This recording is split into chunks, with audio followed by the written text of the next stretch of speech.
Well, the fact that I recorded the play on Board Game Geek, haven't moved a piece yet, it's convinced me I have to try to squeeze in a little bit of play this tonight, and that may get me started on this. I've been having a really hard time actually getting started. The 1805 scenario starts with a little bit of scripting. Austria has to besiege Mantua and Ulm, and until they do that, the coalition can't do any other actions unless French forces enter national territory of Austria. Ulm is here with the Bavarian Corps, and of course Mantua is down here. That gives me certain goals moving against Italy and Bavaria, a couple of the French allies. From the French have to go first, though, and what we should do is find the victory table and try to take a little think at what we might want to do. But it's hard to make any judgments here because so much of this is based on oh hey, I gotta play this card. I don't know what the effects of that card are, right? Or what the prerequisites of it are as an event. So I take a look at my French hand, and there's a few interesting things here, and some of these are kind of weird, like Continental Blockade. This is going to be a one-use card. It's got 0 points. I actually cannot play it.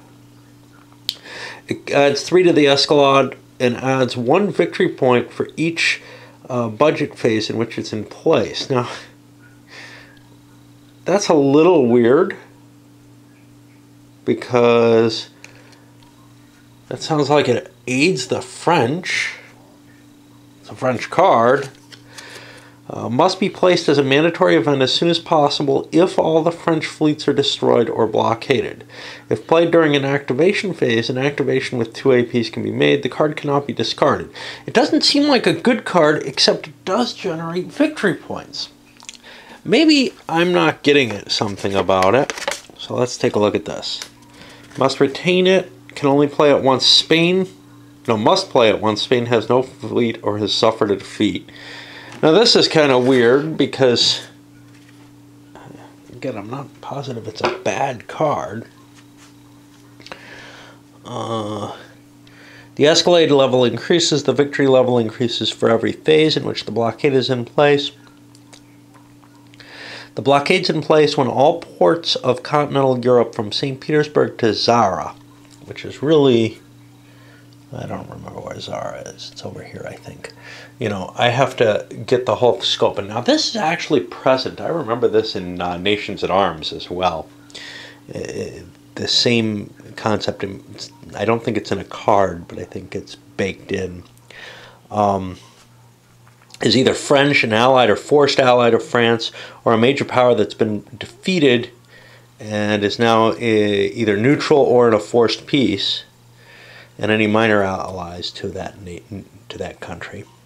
A neutral that's not part of the continental blockade, if it's not been previously defeated, and the ports of Spain and Portugal in the War of Liberation are not taken into account if France controls all the French and Spanish fortresses adjacent to the Franco-Spanish border.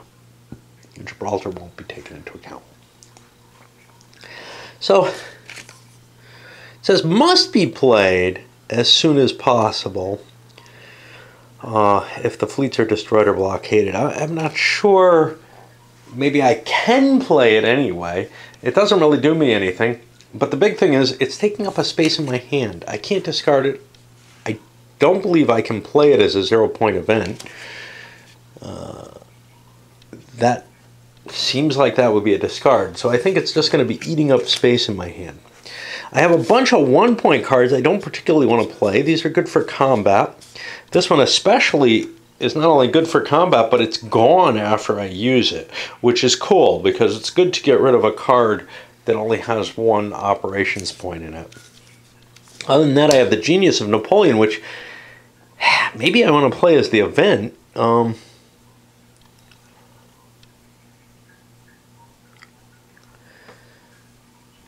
See, it's a combat or activation. Force marches are performed without an attrition See here, it says force marches are performed without an attrition test if for a force commanded by Napoleon, which activates during this round. But what it doesn't say is whether, it doesn't have any activation built into the event. I think maybe that's intended, although it's not specified in the Empire cards.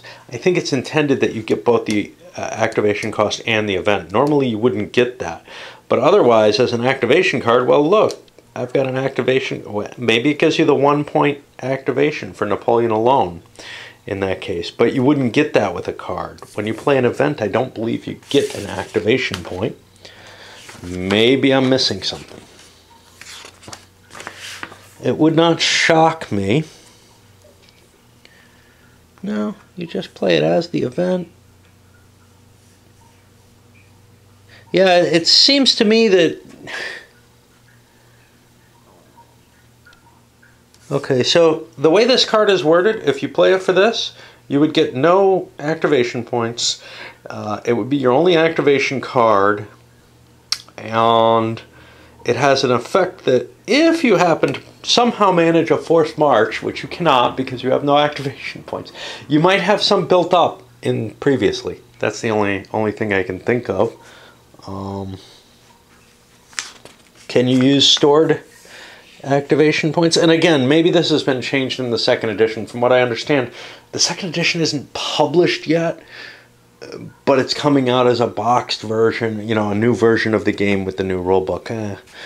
I'm not gonna hunt down those rules and try to figure them out. And worse, try to cope with a whole new rule set. I will not do that. I believe in errata. I don't know. This rule book is too hard to find things in, and I doubt that that's fixed. Usually when a rule book is badly organized, I'm trying to see, hey, can I spend my excess activation points? And it's the only way I can see that card being at all valuable. Here we're in the... Yeah, they can be used on an event giving APs. Okay, so it looks to me like there is no way to use this card this way. So I've got to kind of make a decision. What I'm going to say is you can use your built-up APs. Although the way this is written,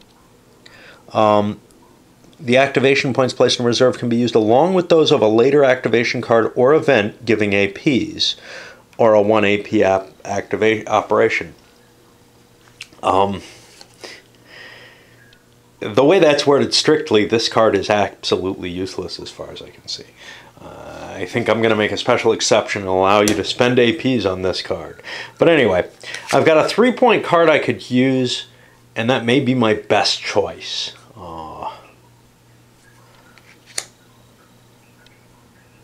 I've got this Mutiny card, which is very tasty as a reaction. The coalition fleets that are activated this round do nothing. What does that do for me? Well, if I can figure out a naval strategy, it may just allow me to concentrate and start knocking out some English fleets. But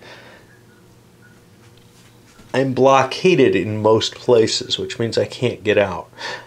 Like most of these Napoleonic naval games, or grand strategy games with a naval aspect, there's no real opportunity or reason for Trafalgar to happen. The French aren't going to come out of here unless they can get more of their fleet together, and that's kind of hard to do, and they can't try to run the blockade or anything like that. So a lot of the possibility that exists, that caused Trafalgar to happen, just doesn't exist in the game. Maybe there's a card that does it. Of course, this is one of the problems with card-driven games, is you either have to memorize the cards to understand what all your potential options in the long run are, in which case you have foreknowledge which the actual commander wouldn't have. Of course, if you play it a few times, you have that anyway. Or you're playing blind and you don't have that foreknowledge, which you historically shouldn't have, but you also may not understand all the rules of the game because some of them are hidden in the cards, essentially.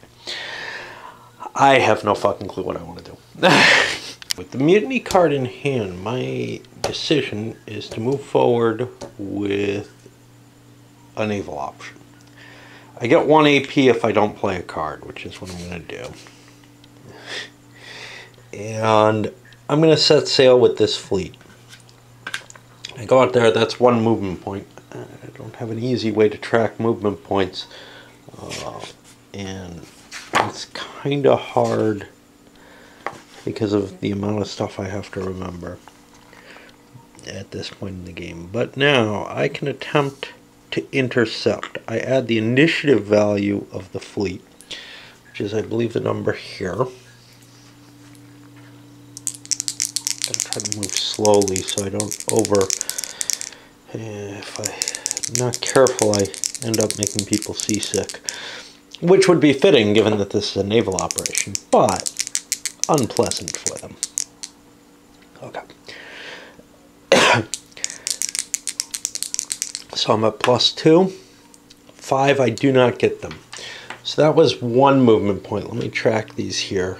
I'll go to a 2nd movement point and move into here. We have another possible interception. That's going to intercept. I don't think I can bring these guys out of the port, can I? Let's check.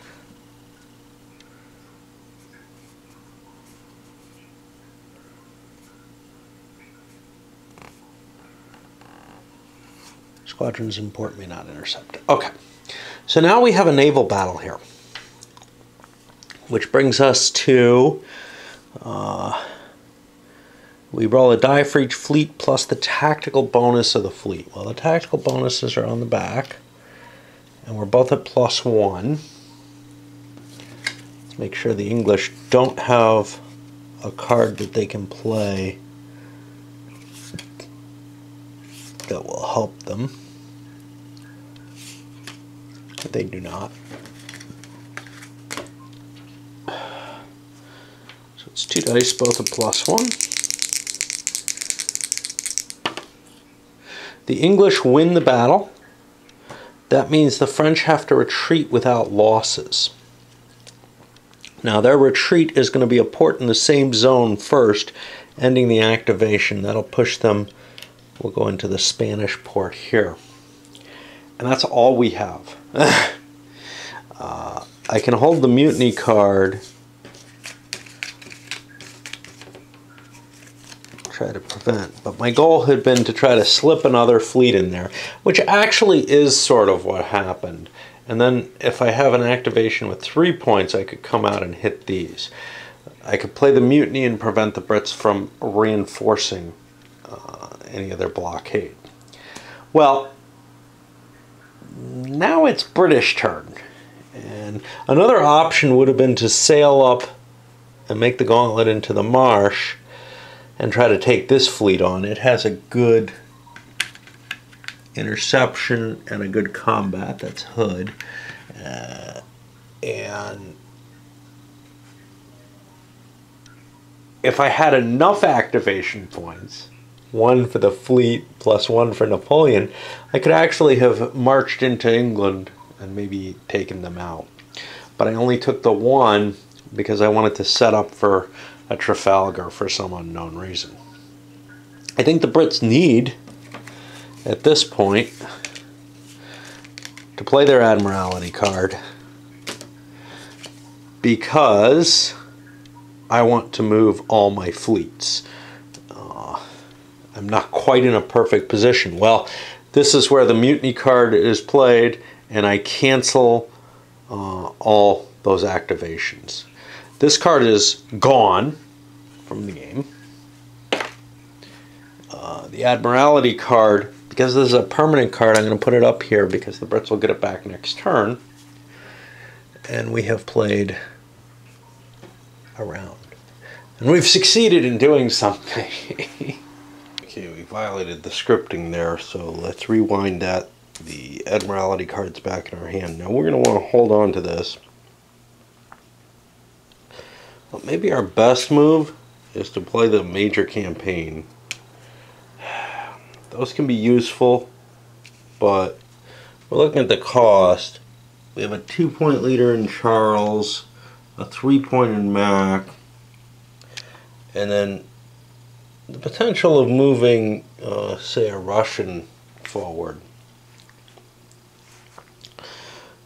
I think playing the Major Campaign to activate 3 different leaders without any other effect sounds pretty good.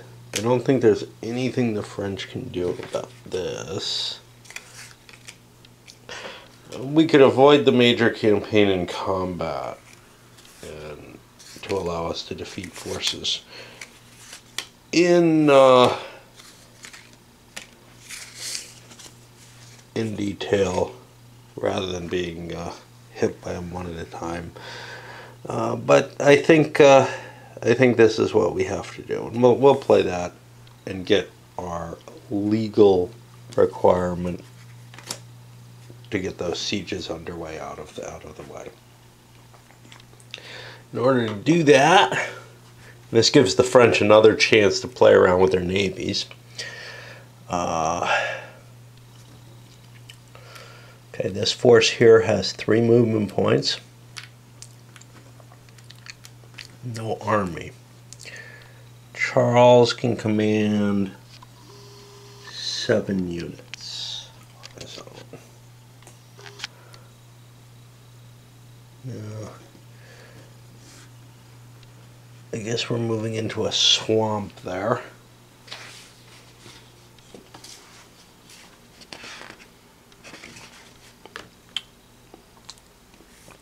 It's 2 movement points. And what else do we have? Well, do we have a possibility? Does the army of Italy, is not terribly big, do they want to force an attack there? Or do we want to just allow the Austrians to move forward? Forcing an attack would require playing a card for an interception, so we'll let them move forward. So that was 2.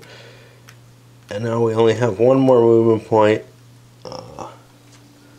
With that, we can actually roll on the siege table once. Do we want to? Well, we kind of have to. I don't think you get you don't get to pass time on the siege table unless you get the possibility of a result here. So this is a citadel, that's -2. I don't think there were any siege events that anyone wanted to play. So we get a 3, that's a stable. And that'll get us up to siege 1 marker. I'm trying to do it slowly. Alright, that was 1 activation. The next one is Mac. Now, the question is whether Mac wants to pick up John. Mac's got the capacity to carry 8 with him. 2, 4, 6, 7. He doesn't really have room for John. Am I carrying too many troops here? 2, 4, 6, 7. No, I brought what I can properly there.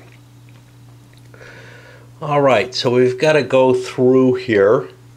We again have 3 movement points. So 1, we could trace supply through here, but in order to conquer Bavaria, you have to look for the conquest rules again.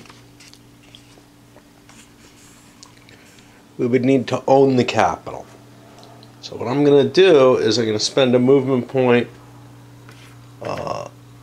to take this space, and then I move in here.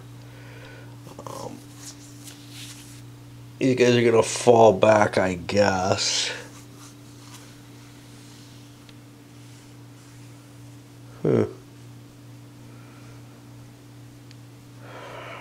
don't think there's any real advantage to leaving additional troops in there. Do we have a chance of evading? See if we can evade and get out of that space.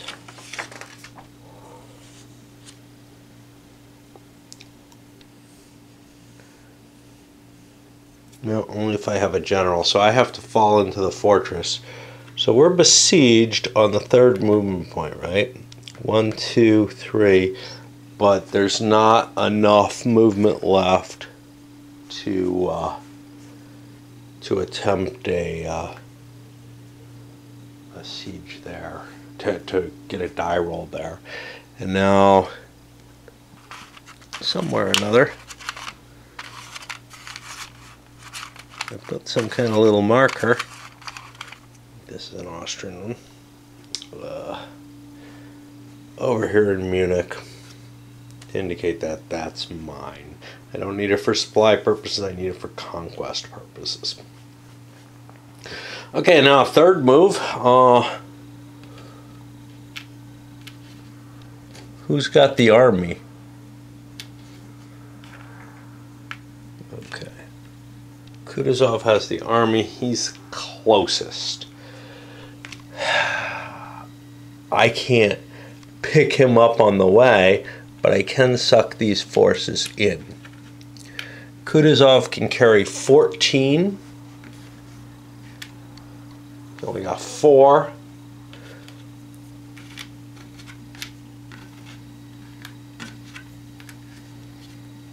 Seven, 8. Actually, we don't want to do that. I think we have to move Buxhowden here because he's got my supply depot. I can't use the Austrian supply lines for a Russian army. So this has 3 movement points. 1, 2, 3. We'll join the army for now.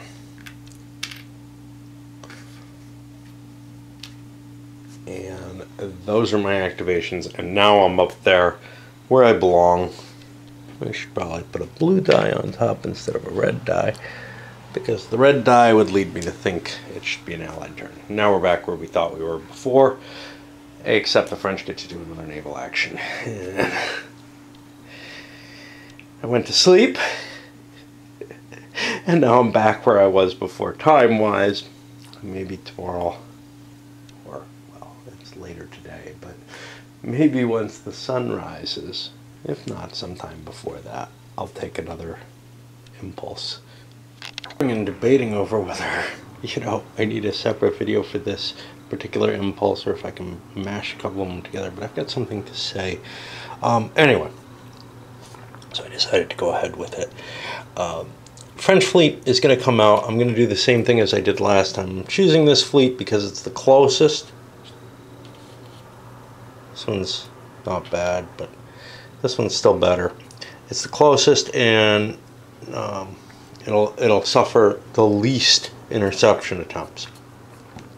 Now, I could, if I had cards for it, move 2 fleets for 2 action points together as a squadron. And that would give a little bit more protection through these spaces, but then when it comes down to it, I can only send 1 in here. I'm low on action point cards that are of any significance. So I don't really want to do that. I'm going to need the mutiny card to clear myself another moment, perhaps. And these are all combat cards. There's something interesting about these. So this one's a 0-point card. Okay, great. I wouldn't want to play it for an activation. I'm not sure that I can't. I can't discard it, but I think I could play it for 0 points instead of the 1 point that I have, thereby clearing up my hand temporarily. Looking at how the rules actually work rather than just making this assumption that, yeah, you're not supposed to get rid of this card. It's not discarding it. This one, though, I'm wondering why these aren't zeros, because honestly, why would you play these? I guess to get them out of your hand, but you can always discard cards when you're going to get more cards, I think. I can't think of a reason you'd want to play them for 1, because they're useful combat cards. You might want to hold them for that. But anyway, I'm not going to handle the naval movement on screen. And honestly, most of the land stuff is already covered over in the learning scenario that I did. Yeah, I screw some stuff up there, but I don't really want to go into too much detail unless I'm looking at something new. The naval operations have been new. The rest of this, though, when we get to the political stuff, we'll probably zoom in a little bit more, but I'm going to kind of take it a step back or two, because it's just easier for me to play that way, and I think more fun to watch. If you really want to see the example of play, yeah, I kind of do it in the other part. It's actually kind of cool. The French fleet sailed in, defeated the British fleet here, destroying it actually, sailed into here. This was risky. This is why I wanted more than one fleet, I guess. The entire British fleet combined to attack it. They had a lot of die roll, a lot of bonus on their die roll, 4 points I think, between the two leaders. But it ended up close enough that the French fleet could slip back in. And these guys can pursue into the blockade box again. So they've still got the French fleet under blockade, but now there's 3 fleets here. And with a 3-point movement card, I can come out and fight 3-2, which sounds good. My leadership is not as good as the British, but I've got a chance of breaking out. Of course, I'm going to have to use a 3-point card for that. The Brits may not want to play their Admiralty card here. What would I want to do? I'd want to move one fleet over to here.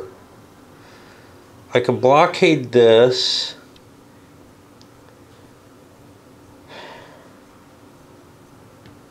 And I could blockade this, and then I would have all the French fleets blockaded, so that, not that I know that they have it, but if they have the continental blockade, they would have to play it.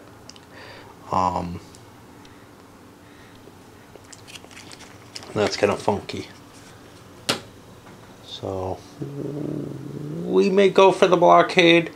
If we do, and we're going to, because we had decided this before, we'll play the Admiralty card. I put them back up here. The French cancel it out because they do not want that happening. But now they've got a problem. They got to play the genius of Napoleon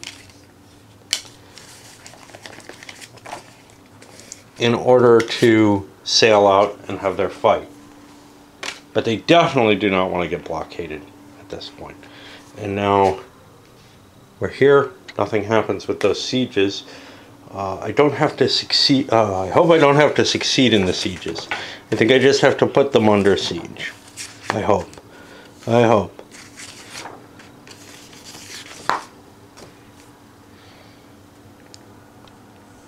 Yeah, must besiege those 2 fortresses, so I don't have to actually take them over. All right, getting a little dangerous here. I'm running out of activations. Now, historically, Trafalgar, I guess, happened pretty quickly. Here I wanted to gather my fleet. I could just play this 3-point card, set sail, and try to gain control of the Manche. But here's the problem. If that happens, I don't get the surprise effect.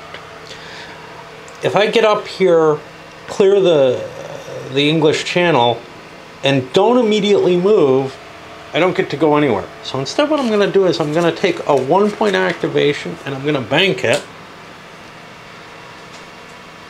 And I can do this as far as I can tell. And that's all I'm doing this round, because that gives me enough points to move this navy and move Napoleon. On the nice side, well, I can move Napoleon in either direction. On the bad side, this is going to be the first of the bad weather turns. And there is some effect of that. So I'm not going to get the Austerlitz type of advance here. But I don't think I'm going to be able to get that anyway if I spend my big 3-point Genius of Napoleon card, which is the one that gives me the rights to advance in that way. Anyway, I don't know what the what the Brits are doing here. Banked 1 point, but they played a 2-point Holy Russia card. I don't think Russia's going to be in a position where they need to play that. They get that for free every turn. They have some nice cards. They actually have much better cards, and we'll get into a discussion about that in a moment.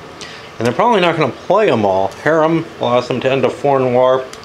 Holy Empire, this they get for free every turn. It's a 2-point card. It allows them to deploy a bunch of troops if the Turks attack. This may be my next play, so I can hold on to a couple of these big 3-pointers. I don't necessarily want to play this right away. It gives me an Escalade, that's kind of cool, but it takes a 3-point card out of my deck. But I could play it for the 3 points, get it back in, and then would reshuffle. Unfortunately, I don't know what the pace is going to be. There's a certain number of cards here. If they run out, I have to reshuffle. But it may be the case that the Escalade is expected to happen before they run out, in which case maybe I want to play this for the Escalade and not for the 3-point card. And that's something familiarity with the game takes into effect. Now you could look at the French situation and say, well, they couldn't do what they historically did. Their game's broken or something. Yeah, well, except you got no idea, because they've got this random set of cards, and their cards really do suck.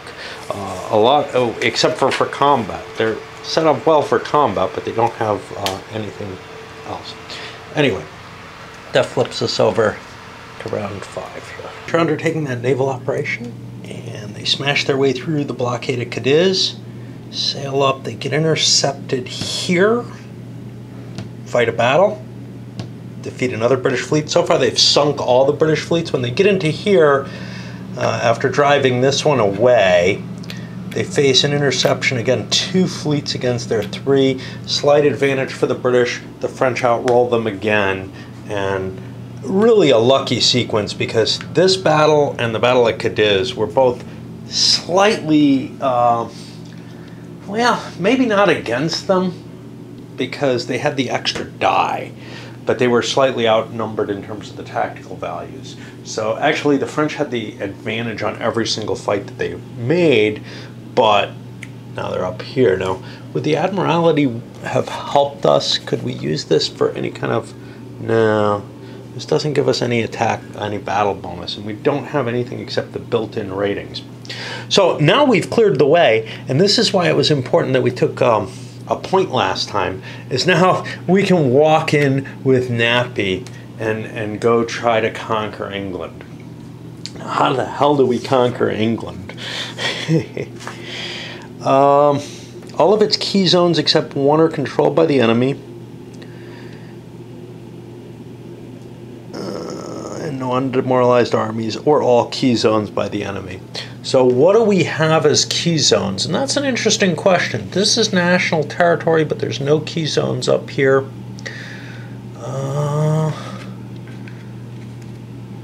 It looks like it's just London. Looks like that's the only key zone that counts. Now, I hope Gibraltar doesn't count. I hope Malta doesn't count. I don't believe they do.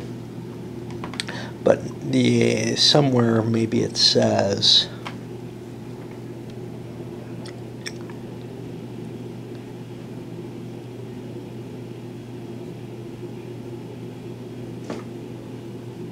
Only the key zone of London is taken into account for the conquest of Britain. Okay, so if I can win the battle here at London, I will presumably be able to conquer,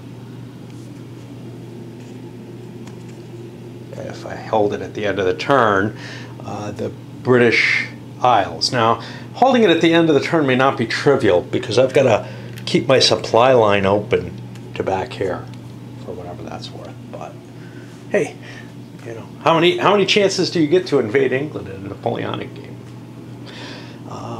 Depends on the game. I've seen it happen in empires in arms, because people feel like, well, France we could conceivably defeat. How are we ever going to defeat England?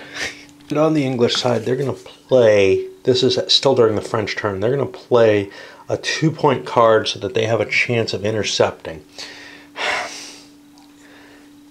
to slow down the advance.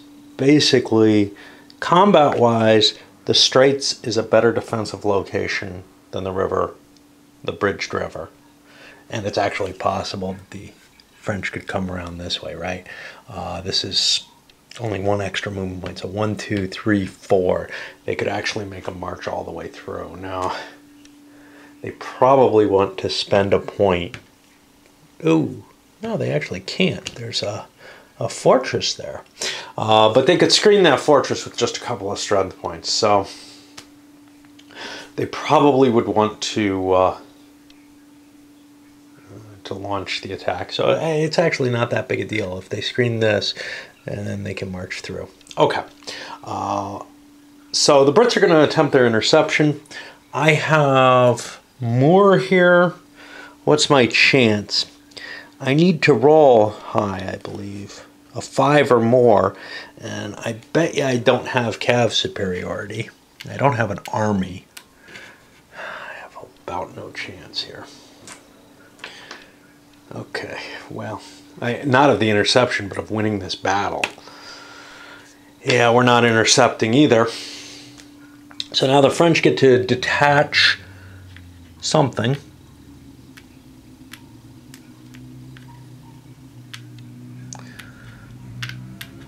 Oh, do we really want to detach one of these crap corps?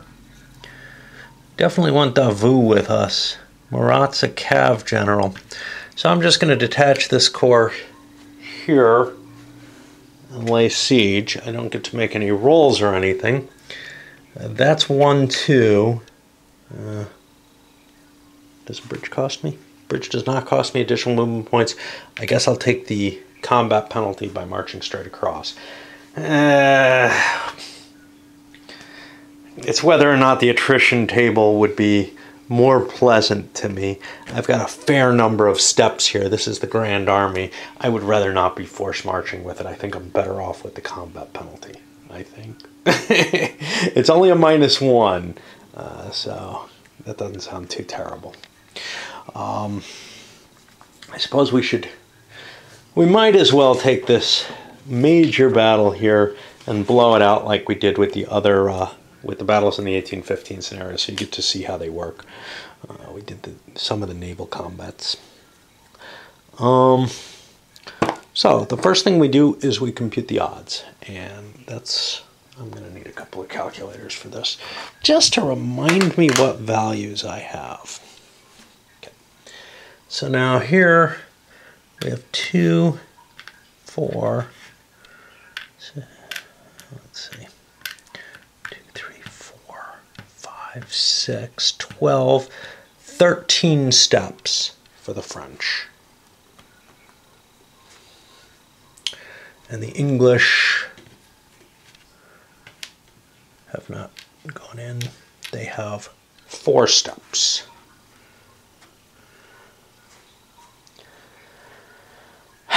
We might want to actually withdraw from battle here, because on our own turn we could clear that and then maybe cut things off. I just don't know how to cope with this, because the French could leave a decent-sized garrison here if they take London. Do I want to try to withdraw?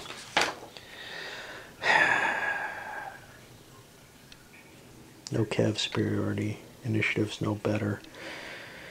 We think this might be difficult terrain. It's not defined. Let's see if we can. There's no penalty to checking. Yeah, we'd be able to withdraw. You know what we're going to do?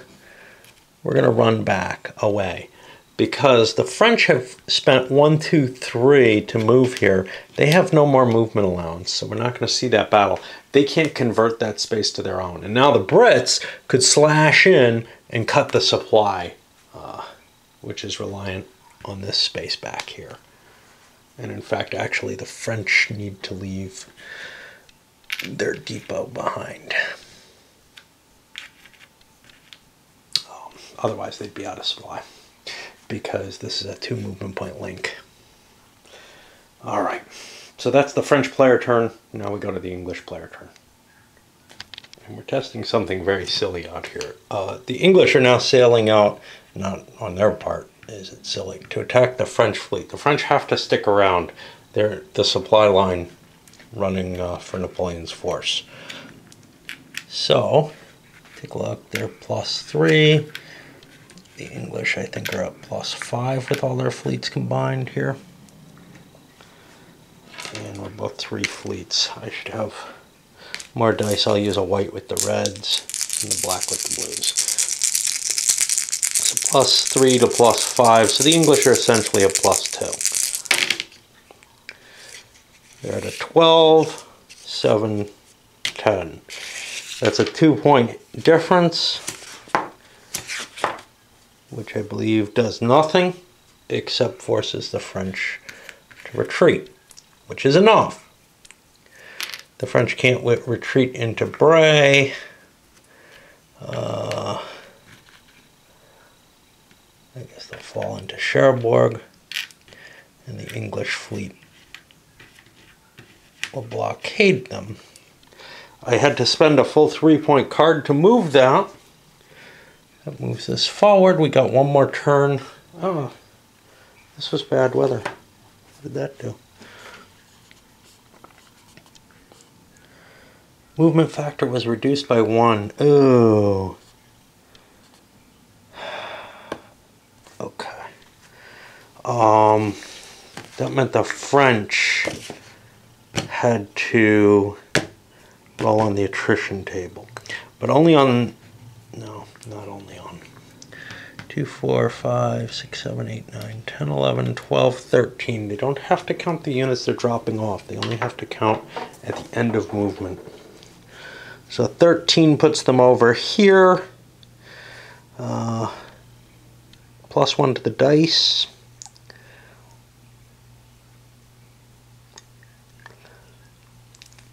Make it -1 because they're French. This doesn't count along with this one. I couldn't spend a train, so I'm at -1. This is going to be painful. I'm actually going to take losses. I take 1 step of loss. We'll take that off this thing. Okay. But now the Brits have chased the French out of here. The French have to retake this space, or at least not get driven out again.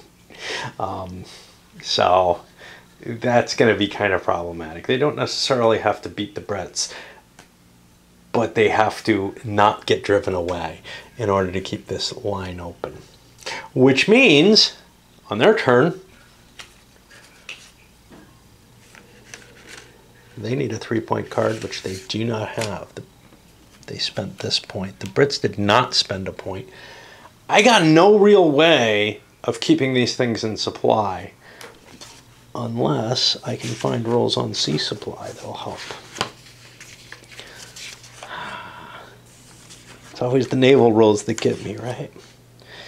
And then I decide to do like this massive naval.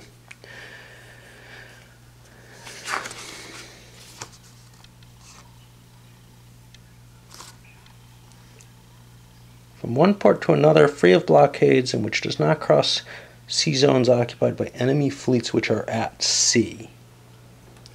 Which means that if I don't want to trace through the marsh, I have to take another location.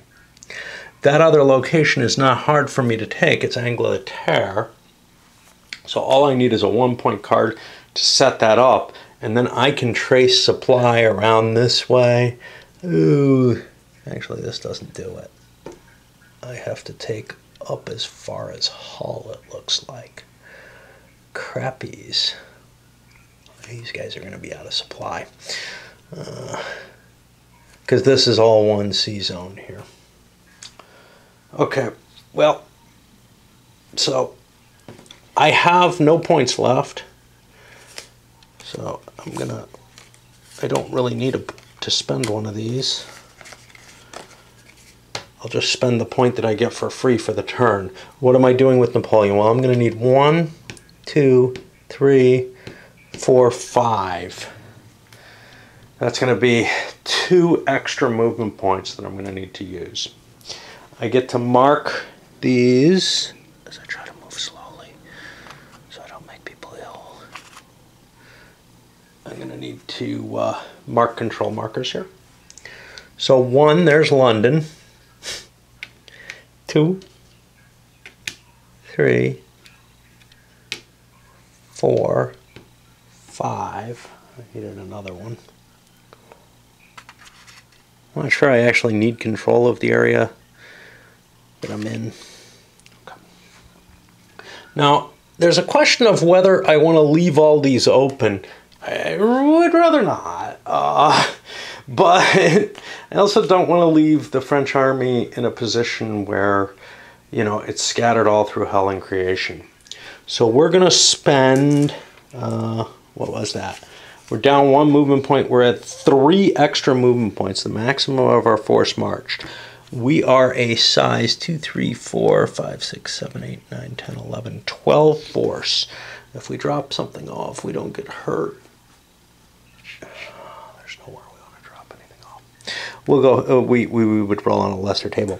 We're going to roll here. We're at +3. This is a winter round. So that's +5. But we're French. That puts us to +3.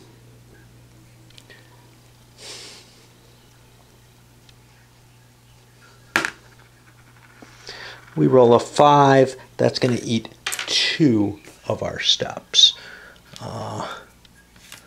We'll take a good step and a lousy step. And that's the French side. And I have the feeling we're kind of throwing the game away at this point. English, get a free point if I don't play a card. That boosts us up to 2. We'll activate more. We have crappy militia that only have 2 movement points with us. Oh God. Okay, well, we'll move into here. 1, 2. Take this back. Hey, we're not going to surrender yet. We've got Napoleon in an iffy position. Obviously, we could sail up and we could cut this sea zone instead. We probably want London. You know what? Instead of taking that free point,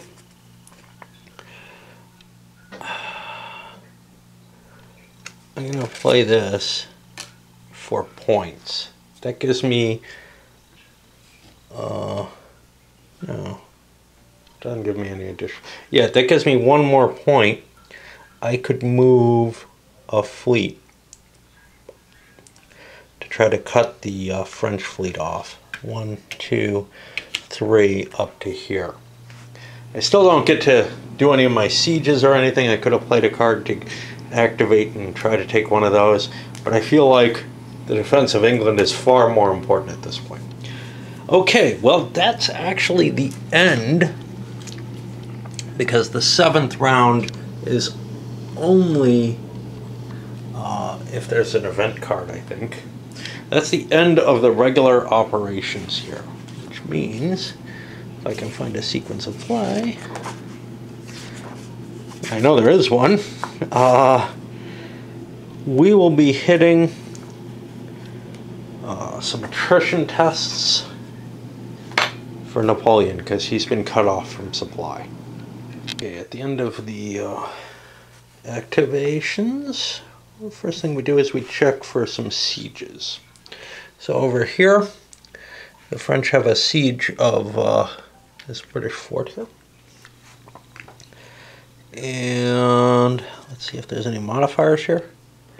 Not an army, it's not a citadel. Really doesn't have anything going for it. There is no general. Huh, I wasn't counting this in. Interesting, in prior siege rolls. We get a 5, that's a stable. That's gonna upgrade this sucker to a 1-point siege. Likewise over here. Now here I do have a general. He does not have a tactical value though. And he has an army though. So that gives him +1 to the die roll. That's a 3, that's stable. That'll also go up to a 1.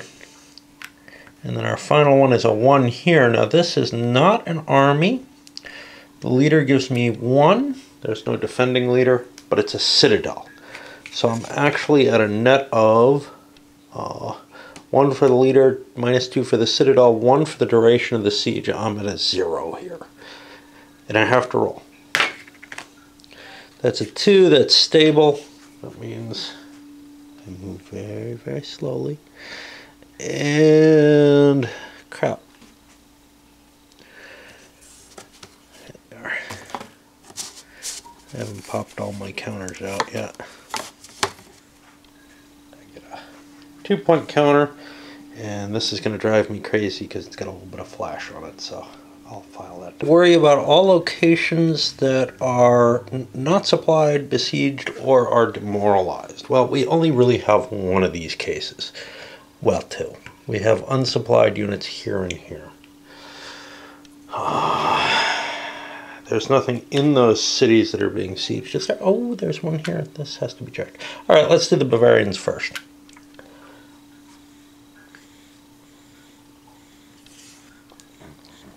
So we look for our modifiers here. We do not take the winter modifier in this case.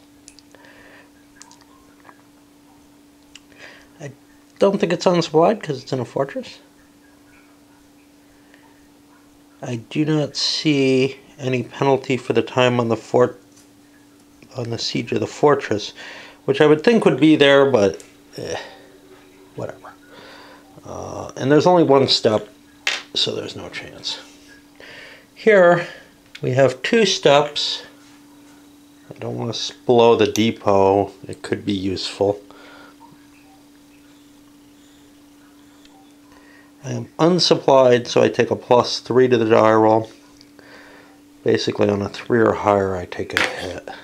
I'm okay there. And then over here, poor Napoleon is at 3, 4, 5, 6, 7, 8, 9, 10 as my army dissolves. 10 will put me on this table.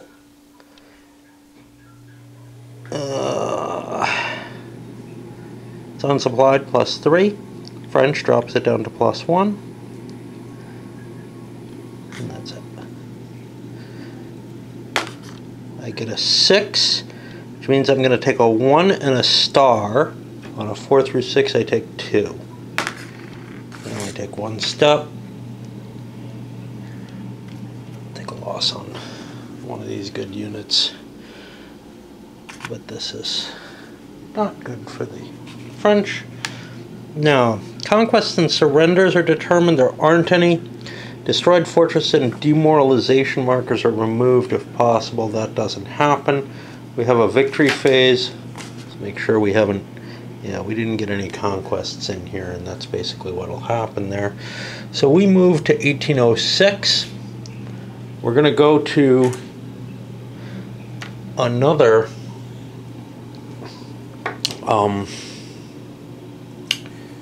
video for that, because this one's almost that hour length, so I think this is a good time to load up. And the next video we're going to go into some detail on the interphase here, which we didn't have in this first turn. Okay, so that is 1805.